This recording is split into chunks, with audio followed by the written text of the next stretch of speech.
bersama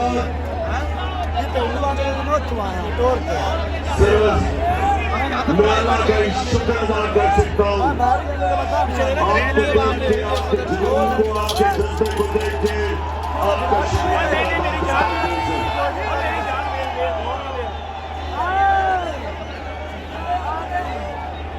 bersama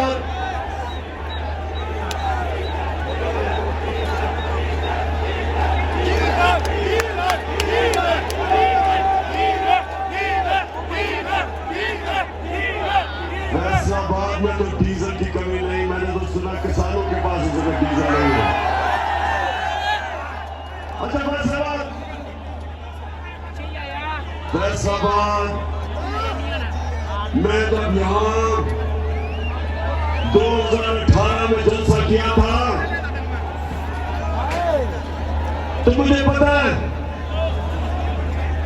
कि यहाँ जो टेक्सटाइल इंडस्ट्री बंद हो रही थी, पावर लूम्स बंद पड़ी थी,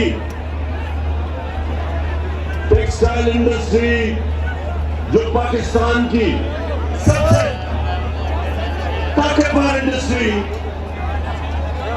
फैक्ट्रियां बंद करके हाउसिंग सोसाइटीज बनाई जा रही थी। तो मैं आज अल्लाह का शुक्र अदा करता हूं कि हमारे 3.5 साल में फैसलाबाद की टेक्सटाइल इंडस्ट्री ने सारे रिकॉर्ड तोड़ दिए।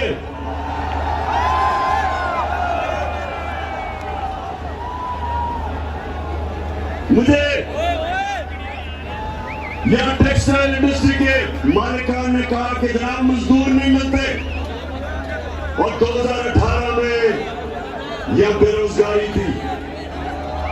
तो मैं अल्लाह का शुक्र अदा करता हूं कि मुझे मौका मिला, मैंने इस मुल्क में रोजगार बढ़ाया। और सबसे बड़ा मसला एक मुल्क में जो बेरोजगारी होती है, तो मुझे फख्र है अपनी टीम पे कि हमने अपनी टेक्सटाइल इंडस्ट्री के लिए हर किस्म की सहूलत दी और उन्होंने फिर पाकिस्तान को रिकॉर्ड एक्सपोर्ट्स दी। हमारी आज पाकिस्तान की तारीख में सबसे ज्यादा एक्सपोर्ट्स है। और फैसलाबाद याद रखे, मुल्क की दौलत में कभी इजाफा नहीं होता जब तक उसकी एक्सपोर्ट्स नहीं बढ़ती। तो इसलिए फैसलाबाद पाकिस्तान के लिए एक अहम शहर है। फैसलाबाद की तरक्की का मतलब पाकिस्तान की तरक्की, फैसलाबाद की खुशहाली का मतलब पाकिस्तान की खुशहाली। वैसे मैं आज खास तौर पे अपनी बहनों को सिराज तहसीन पेश करता हूं। इतनी तादाद में मैंने कभी आपको नहीं देखा और इससे मुझे आपको नौजवान हो, आपको भी सिराज तहसीन आपको भी पेश करता हूं। मैं एक नया, एक वो पाकिस्तान, मैं वो पाकिस्तान अपनी आंखों के सामने बनता देख रहा हूं जो वो पाकिस्तान बनने जा रहा है जो इलामा इकबाल की ख्वाब थी और जो कायदे आजम की जद्दोजहद से बना था। एक अलग पाकिस्तान, हकीकी आजादी के लिए मैं देख रहा हूं कि मेरी कौम मेरे साथ निकल रही है और मुझे खुशी ये है कि सिर्फ इसके नौजवान ही नहीं निकल रहे बल्कि हमारे बुजुर्ग, हमारी ख्वातीन और हमारे बच्चे भी।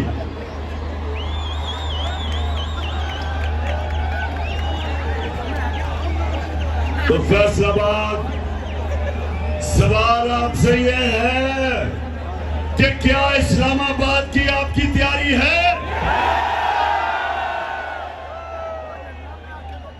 क्या आप तैयार हैं जब मैं आपको इस्लामाबाद की कॉल दूंगा।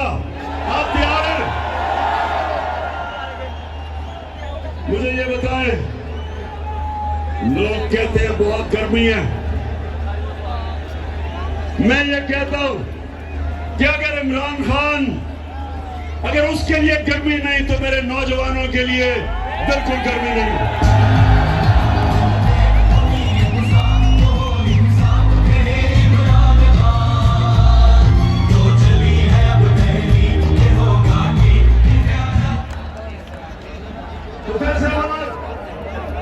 मैं आज एक सवाल पूछ रहा हूं कि जब मुल्क की दौलत में इजाफा हो रहा था, एक्सपोर्ट्स बढ़ रही थी,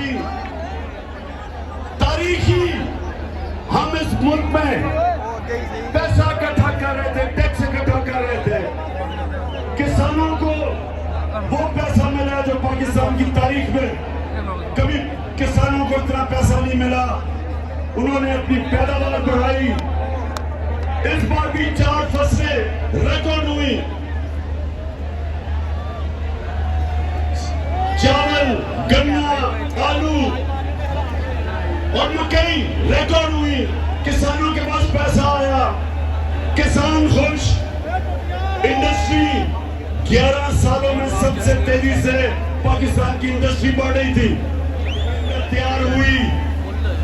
और यहां मीर जाफर और मीर सादिक ने साजिश करके हुकूमत को गिराया।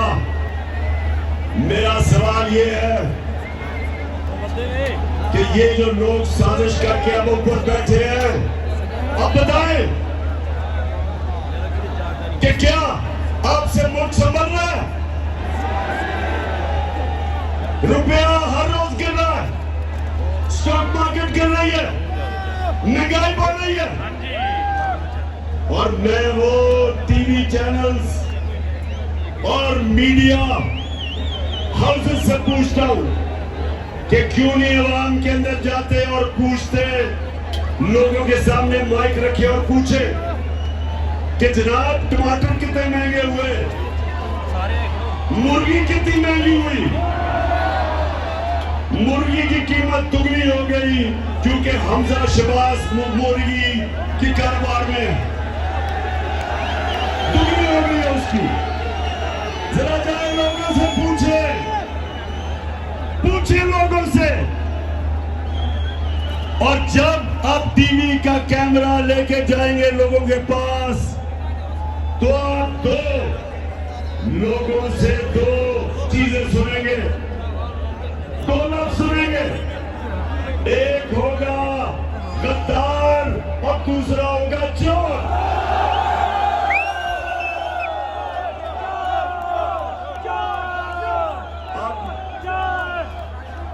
मदीना हमारे नबी सल्लल्लाहु अलैहि वसल्लम की जो मुकद्दस शहर, उसमें जब इनको आवाजें लगी तो राना सनाउल्लाह, ये सुन लो, गौर से सुन लो। मैंने समझा इसने सिर्फ 18 कत्ल किए, अब पता चला 22 कत्ल किए इसने। इनकी हुकूमत में वजारत तब तक नहीं मिल सकती जब तक कोई बड़ा जुर्म ना किया हो। प्राइम मिनिस्टर और उसका चीफ मिनिस्टर जो बेटा है, 24 अरब रुपए तो सिर्फ इन्होंने FIA ने इनकी चोरी पकड़ी है। नैब में जो चोरी हो रहा था, ऊपर से एक कोई मंशियात फरोश, वो भी जमानत में, वो भी कैबिनेट में, यानी। और सबसे बड़ा जो डाकू आसिफ जरदारी, वो गॉडफादर बन के बैठा है। और बाहर मुल्क के झूठा कानून से भागा हुआ भगोड़ा मफरूर चोर, वो लंदन में बैठ के फैसले कर रहे पाकिस्तान के। तो मेरे पाकिस्तानियों, फैसलाबाद के बाशऊर शहरियों, ये इन लोगों से आपने मेरे साथ इस्लामाबाद में निकल के मुल्क को आजाद करना है।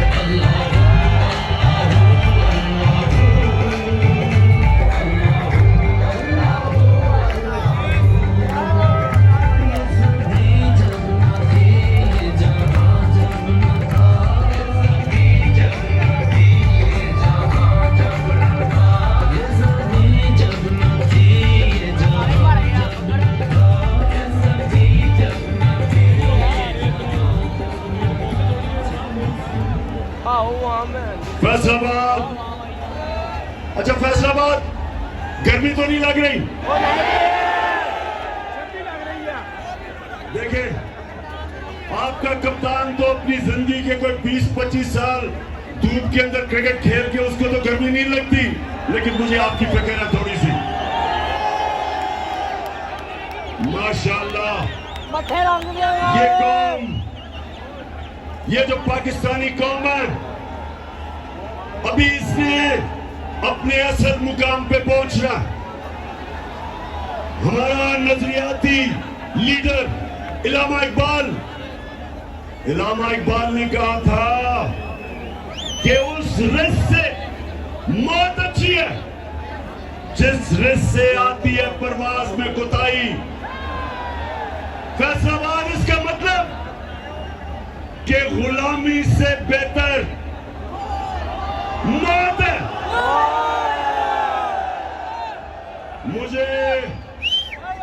मुझे पता चला चंद दिन पहले कि बंद कब्रों में साजिश हो रही है कि देखें ये इमरान खान का हम क्या करें। हमने इसको 3.5 साल, हमने सारी मीडिया ने मिलके पूरी कोशिश की इसको खत्म करने की। सबसे मुश्किल पाकिस्तान की तारीख के माशी हालात दिए, उसमें से भी निकल गया। फिर 100 साल में एक दफा इतना बड़ा बुरहान आता है जो कोरोना का था। हिंदुस्तान में तबाही आ गई, 55 लाख लोग वहां मर गए कोरोना से, माइशत उनकी बैठ गई। उन्होंने सोचा कि इसमें से तो नहीं बचेगा। अल्लाह का करम है कि उससे भी हम निकल गए। बल्कि दुनिया तारीफ कर रही थी पाकिस्तान की कि वो मुल्क है जिसने सबसे बेहतरीन तरीके से कोरोना के अजाब से निकला, अपने लोगों को भी बचाया, अपनी माइशत को भी बचाया, अपनी इंडस्ट्री को भी बचाया, अपने मजदूरों को भी बचाया, अस्पतालों को भी। कहीं वो वक्त नहीं आया कि हमारे अस्पताल भर गए। और जब वहां से भी निकल गया, फिर माशत भी ऊपर जाने लगी, इंडस्ट्री भी चल पड़ी, कंस्ट्रक्शन इंडस्ट्री भी चल पड़ी, किसानों के पास भी पैसा आ गया। तो फिर उन्होंने साजिश करके गवर्नमेंट गिराई और उन्होंने सोचा कि जब गवर्नमेंट गिराएंगे इसकी, तो पाकिस्तान में तो जब भी गवर्नमेंट जाती है लोग मिठाइयां बांटते हैं। जब भी गवर्नमेंट गई है पाकिस्तान में मिठाइयां बांटी जाती हैं। तो उन्होंने देखा कि बजाय लोग मिठाइयां बांटने के, लोग तो सड़कों पे आ गए।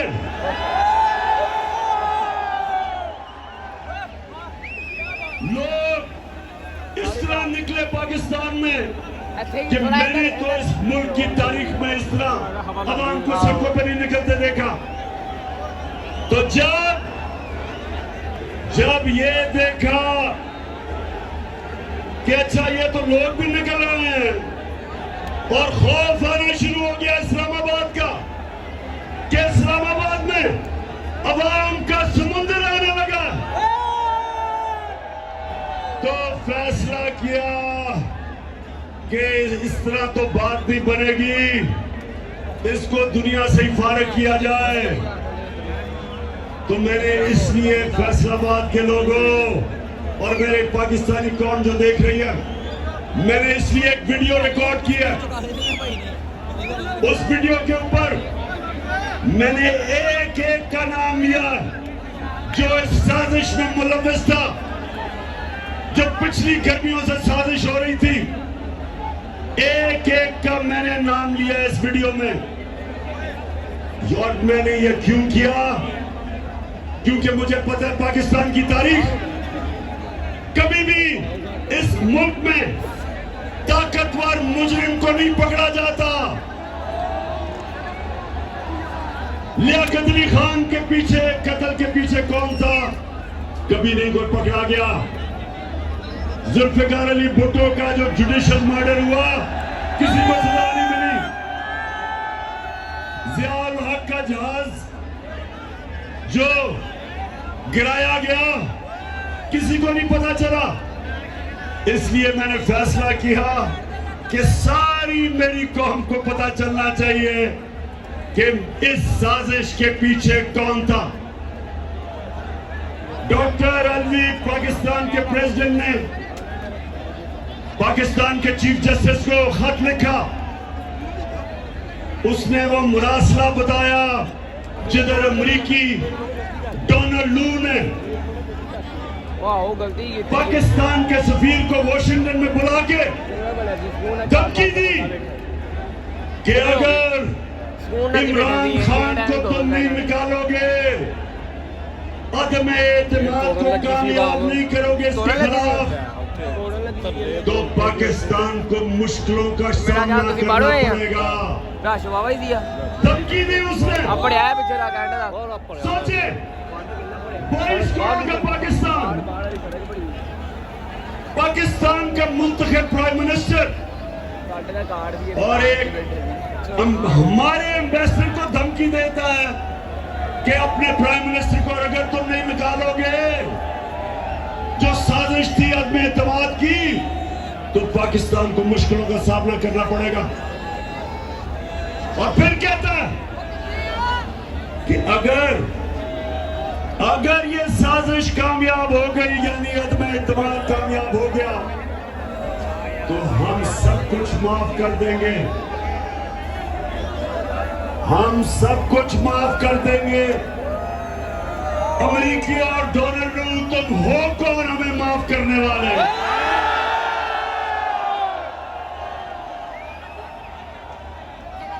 तुम्हें शर्म आनी चाहिए कि वो कौम जो नबी सल्लल्लाहु अलैहि वसल्लम की उम्मत है, जिस कौम के बनने के वक्त नारा था कि पाकिस्तान का मतलब क्या, ला इलाहा इल्लल्लाह। हमारा अल्लाह से वादा है, जब हम दावा करते हैं, कलमा पढ़ते हैं, हम ऊपर वाले से वादा करते हैं कि अल्लाह तेरे सिवा हम किसी को खुदा नहीं मानते, कोई नहीं है खुदा सिवाय अल्लाह के।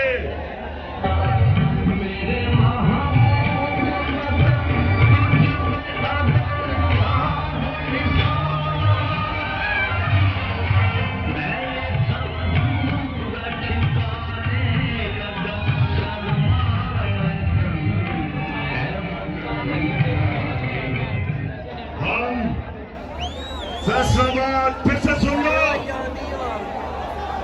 फिर से वहां से सुन लो। हम हैं मोहम्मद मुस्तफा, हमारे नबी सल्लल्लाहु अलैहि वसल्लम, हम उनकी उम्मत है।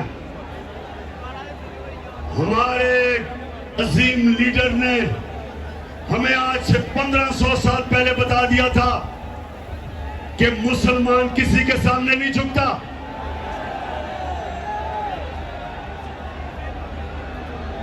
उसने हमें यह हिदायत की थी कि ला इलाहा इल्लल्लाह इंसान को गैरत देता, एक छोटे से इंसान को बड़ा इंसान बना देता। ला इलाहा इल्लल्लाह इंसान की वो जंजीरें तोड़ता है जो इंसान को बड़ा इंसान बनने से रोकती हैं, खौफ की जंजीरें तोड़ती हैं। पैसे की पूजा करने वाली जो बुत है उसको तोड़ता है। जो लोग इंसानों से डरते हैं, सुपर पावर से डरते हैं, वो शिर्क करते हैं, क्योंकि खौफ का बुत तोड़ना एक इंसान को बड़ा इंसान बनने के लिए सबसे ज्यादा जरूरत है।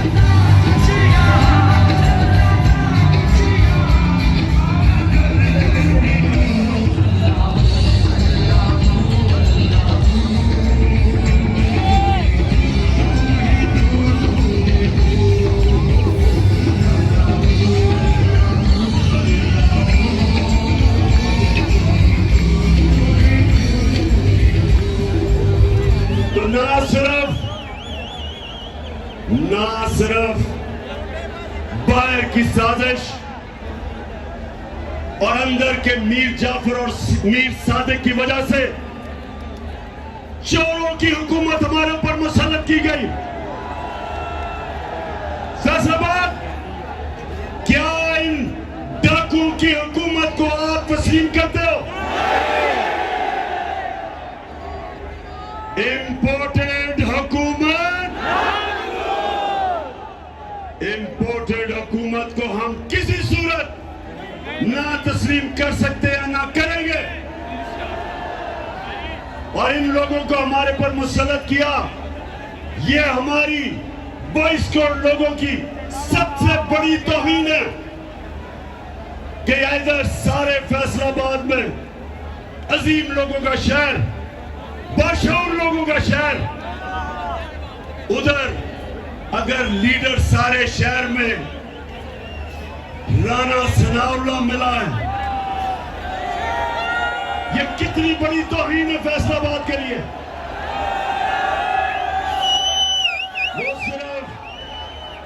वो सिर्फ कातिल ही नहीं, वो शक्ल से भी कातिल लगता है।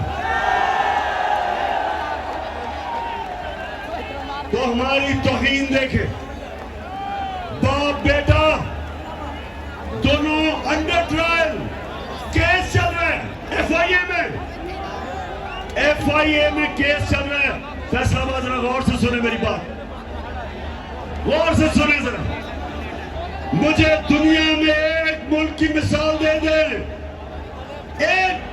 एक मुल्क की मिसाल दे जिधर मुल्क का प्राइम मिनिस्टर और सबसे बड़े सूबे का चीफ मिनिस्टर अंडर ट्रायल हो, 24 अरब रुपए का एफआईए में केस हो, 8 अरब रुपए का नैब में केस हो, और उनको मुल्क के ऊपर मुसल्लत कर दे। एक दुनिया में मुझे मिसाल दे दे इसकी। ये 22 करोड़ पाकिस्तानियों की तौहीन है, ये हमारी तौहीन है, ये हमारी तौहीन ही नहीं। अगर ये हम तस्लीम कर ले, ये हमारी बर्बादी है।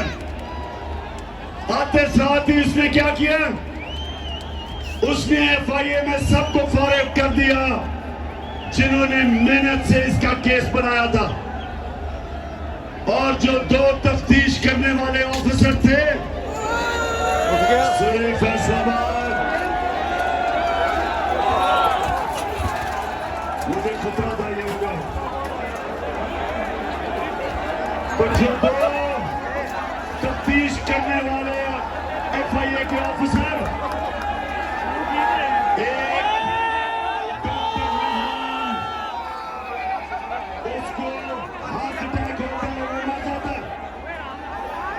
फैसलाबाद में गौर से मेरी बात सुने, और फिर जो दूसरा बाप बेटे का केस की तफ्तीश कर रहा होता है, डॉक्टर नुमान असगर, उसको भी हार्ट अटैक हो जाता है। मैं आज फिर बड़ी आजिज़ी से अपने सुप्रीम कोर्ट को कहता हूं कि सो मोटो एक्शन ले इसके ऊपर। हमारे ऊपर तो आपने सो मोटो एक्शन ले लिया था, हमारे तो इतवार को आपने पता नहीं इतना हमने जुर्म क्या किया था। हमने तो सिर्फ इलेक्शंस का कहा था, हम तो कह रहे थे बजाय साजिश के एक चोरों को ऊपर मुसल्लत करें, आप इलेक्शंस करवाएं और अवाम को फैसला करने दें कि किसने पाकिस्तान की क़यादत करनी है। लेकिन आपने सो मोटो एक्शन ले लिया था। तो मैं बड़ी आजिज़ी से कहता हूं, अपने सुप्रीम कोर्ट को आजिज़ी से कहता हूं कि एफआईए के ऊपर एक्शन ले, सो मोटो एक्शन ले। पता चल रहा है कि डॉक्टर रिजवान को हार्ट अटैक कैसे हुआ, और ये जो दूसरा नुमान असगर को असगर को हार्ट अटैक कैसे हुआ, मैं आपके सामने इंशाल्लाह वो जहर का बताऊंगा जो अगर खाने में डाल दे तो इंसान को हार्ट अटैक होता है। ये भी आपके सामने लेके आऊंगा। लेकिन मैं चाहता हूं कि हमारा सुप्रीम कोर्ट इसके ऊपर एक्शन ले। कोई इसकी मिसाल है कि जो केस जिन्होंने अरबों रुपए का केस करना था उन्हीं के ऊपर लाके उन लोगों को बिठा दे जिनके ऊपर केस है। और मैं फिर से कहता हूं कि अगर इसकी इजाजत थी पाकिस्तान में तो पाकिस्तान के जेलों को खोल दो। ये जो गरीब लोग जेलों में भरे हुए हैं इनको निकाल दो। इनकी तो छोटी छोटी चोरियां हैं। किसी ने भैंस चोरी की, किसी ने मोटरसाइकिल, घर में फाका है, बेरोजगार है, इनको निकाले जेलों से। अगर इतने बड़े बड़े डाकुओं को आपने नहीं पकड़ा,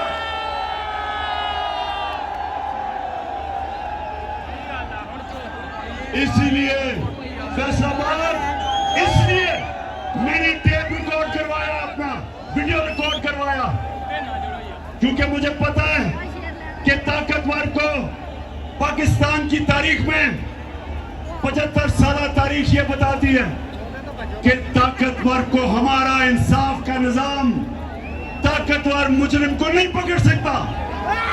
इसलिए मैं अपनी अवाम के ऊपर छोड़ूंगा कि अगर मुझे कुछ हुआ तो पाकिस्तान की अवाम, आपने मुझे इंसाफ दिलवाना है।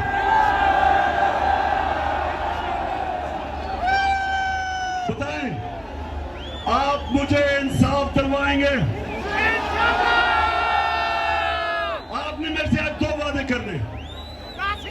एक कि जब खुदा ना खास्ता अगर कुछ होता है मुझे, तो जो वीडियो पब्लिक में जाएगी, जिन जिन लोगों के मैंने नाम लिए, आपने उनसे एक एक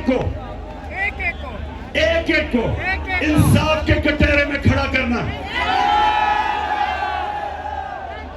इससे क्या होगा? इससे यह होगा कि पाकिस्तान की तारीख में पहली दफा ताकतवर कानून के नीचे आएगा। मेरे नबी सल्लल्लाहु अलैहि वसल्लम ने आज से 1500 साल पहले कहा था, फैसलाबाद, आज से 1500 साल पहले उन्होंने कहा था कि कौमें तबाह तब होती है जब छोटा चोर जेल में जाता है और बड़े डाकू को वो रियासत नहीं पकड़ सकती, उसको कानून के नीचे नहीं ला सकती, वो इंसाफ नहीं कर सकती। जो कम इंसाफ नहीं कर सकती तबाह हो जाती है। इसलिए मैंने आप सबको कहा है कि जब आप वो वीडियो कैसेट देखेंगे, आपने सबने मुझे और इस मुल्क को इंसाफ दिलवाना, दिलवाओगे? और दूसरा, आपने वादा करना मेरे से, आपने मेरे से यह वादा करना है कि आप हो मेरे नबी सल्लल्लाहु अलैहि वसल्लम की उम्मत, दुनिया के सबसे अजीम लीडर। आपने कभी भी किसी किस्म की गुलामी कबूल नहीं करनी।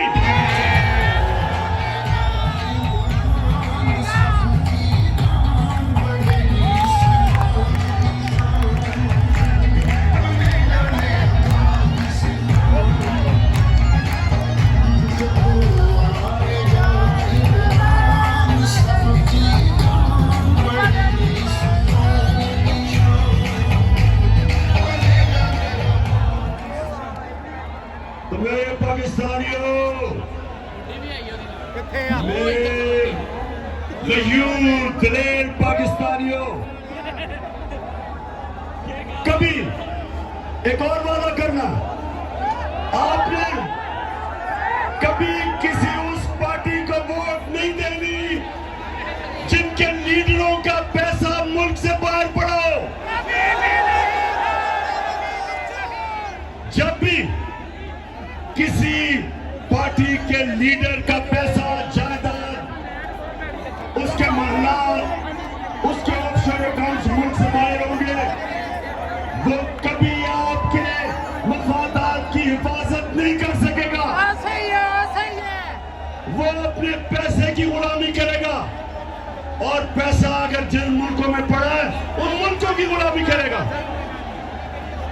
बिलावल को ये जो नया फॉरेन मिनिस्टर बना, ये जब अमेरिकनों को मिलने जाएगा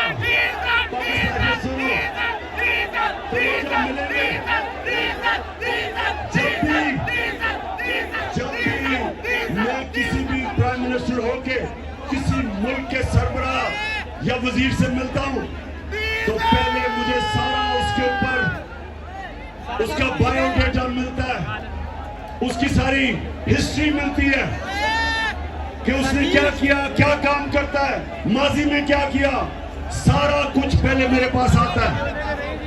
तो जब बिलावल मिलने जाएगा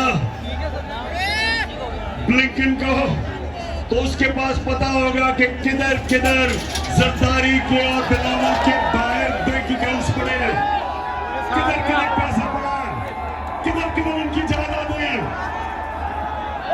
तो ये आपकी मफादात की हिफाजत नहीं करेंगे क्योंकि उनको खौफ होगा कि अगर हमने नाराज कर दिया अपने आका उनको तो हमारा पैसा चला जाएगा। ना ही नवाज शरीफ मुंह खोल सकता, उसके पैसे बैंकों में, लंदन में, प्रॉपर्टीज में पड़े हुए, वो कभी उनको नाराज नहीं करेगा। और शहबाज शरीफ का तो आपको पता है कि बड़ा भाई फौज को बुरा भला कहता है और छोटा भाई जो भी बूट देखता पॉलिश करनी शुरू कर देता है।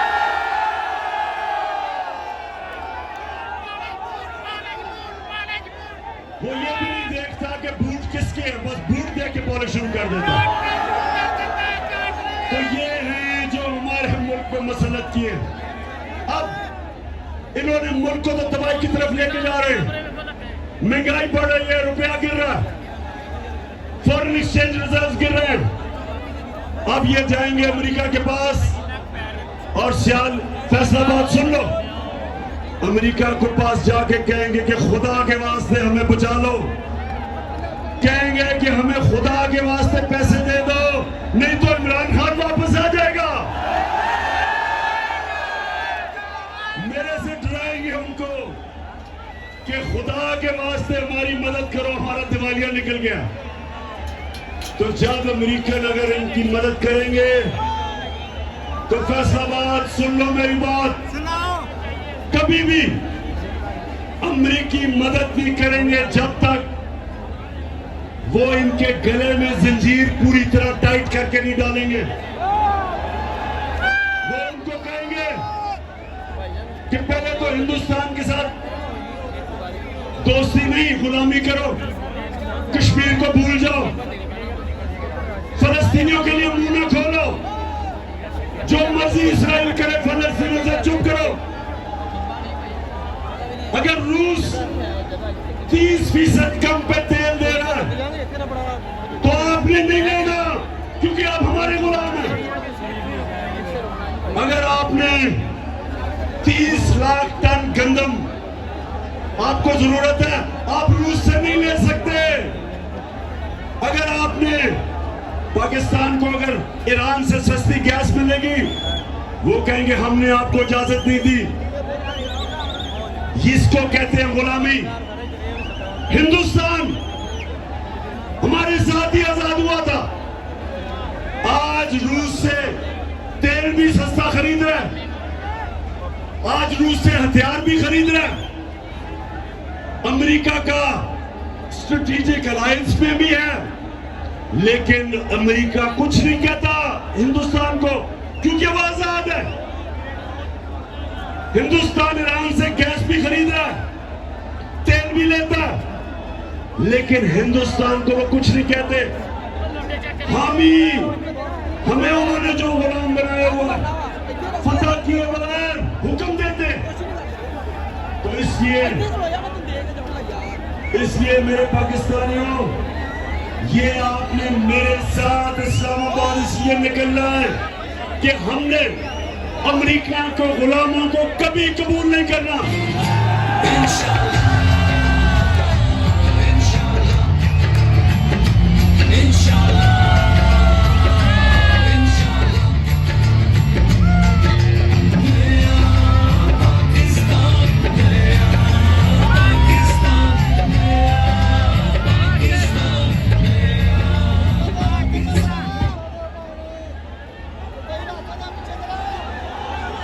फैसलाबाद, फैसलाबाद, आपको पता है कि इलामा इकबाल ने अपनी जो शायरी में हिंदुस्तान के मुसलमानों को गुलामी से निकालने के लिए कितनी कोशिश की। इसलिए उन्होंने कहा कि उस रिस्क से मौत अच्छी है जिस रिस्क से आती है परवाज में कुताई।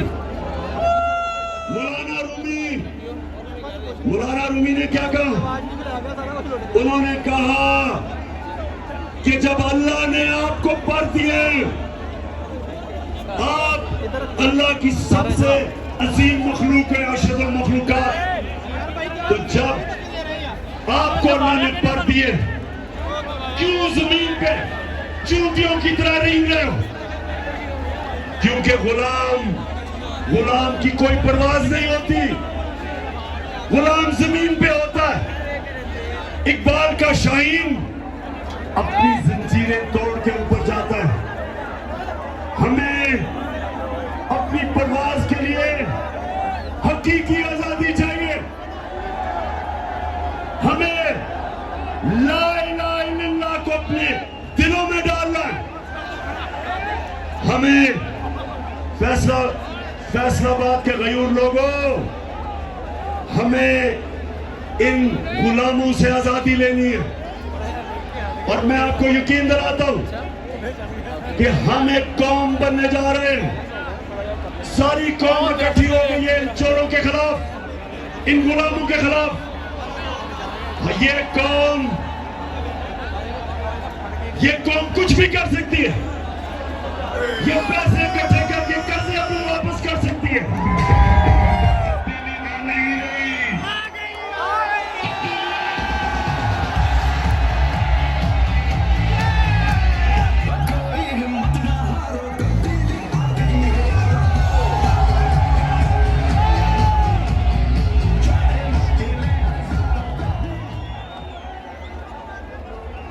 जब एक कौम बन जाती है, जो हमारे नबी सल्लल्लाहु अलैहि वसल्लम ने मदीना में हमारे लिए मिसाल दी, इसलिए अल्लाह ने कहा कि अपने नबी के कदमों पे, सुन्नत पे चलो।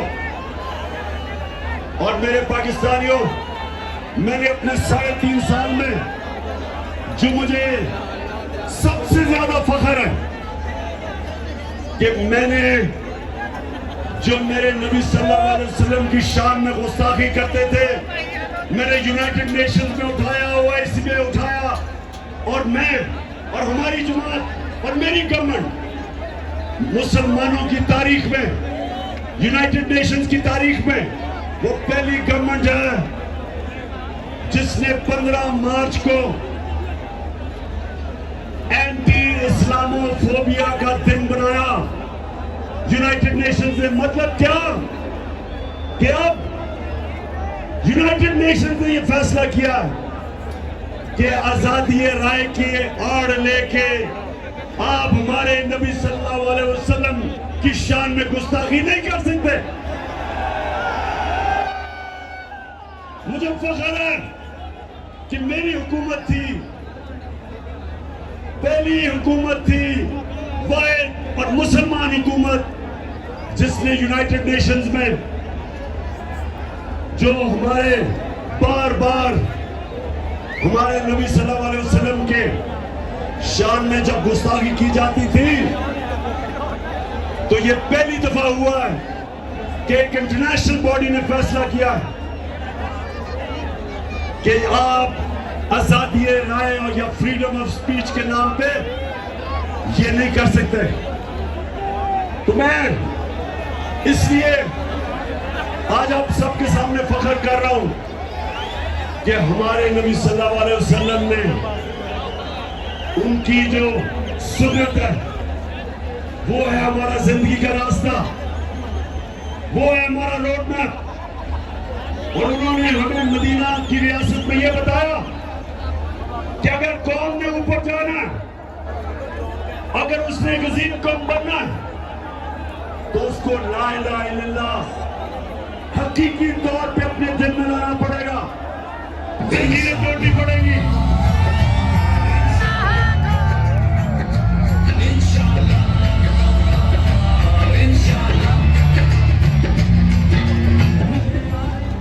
तो आखिर में फैसलाबाद सारों को मैं दावत दे रहा हूं, सबने इस्लामाबाद आना है। 20 को मैं इंशाल्लाह आपको तारीख बताऊंगा, वो इसी महीने मई के अंदर तारीख है, दिन कौन सा मैं आपको बताऊंगा। तैयारी अभी से शुरू कर दे। और हम एक चीज मांगेंगे, हमें इलेक्शन की डेट चाहिए, नहीं तो हम ये कौम तब तक सांस नहीं लेगी जब तक इलेक्शन नहीं होगा।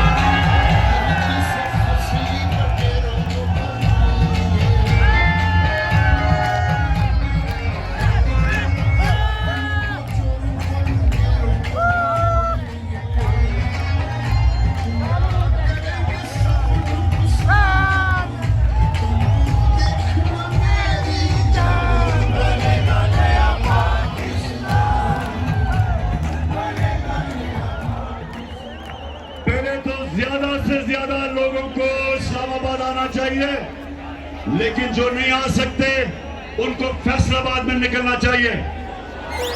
फैसलाबाद में हमने निकलना बताने के लिए कि पाकिस्तान एक जिंदा कौम है।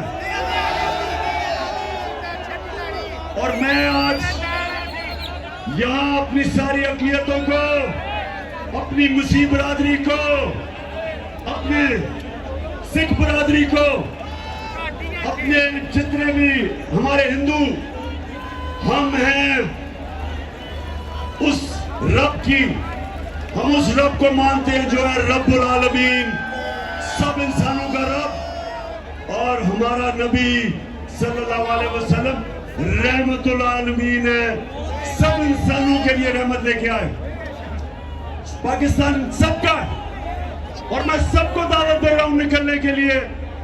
फैमिलीज को, खास तौर पे ख्वातीन, आपने मेरे साथ निकलना है इंशाअल्लाह इस्लामाबाद। मैं आज अपनी सारी फैसलाबाद टीम को इस शानदार जलसे की मुबारक देता हूं। मैं सारे अपने एमएनएस, अपने एमपीज, और मैं ये भी कहूंगा कि फैसलाबाद में से लोटे भी सबसे ज्यादा फैसलाबाद से निकले।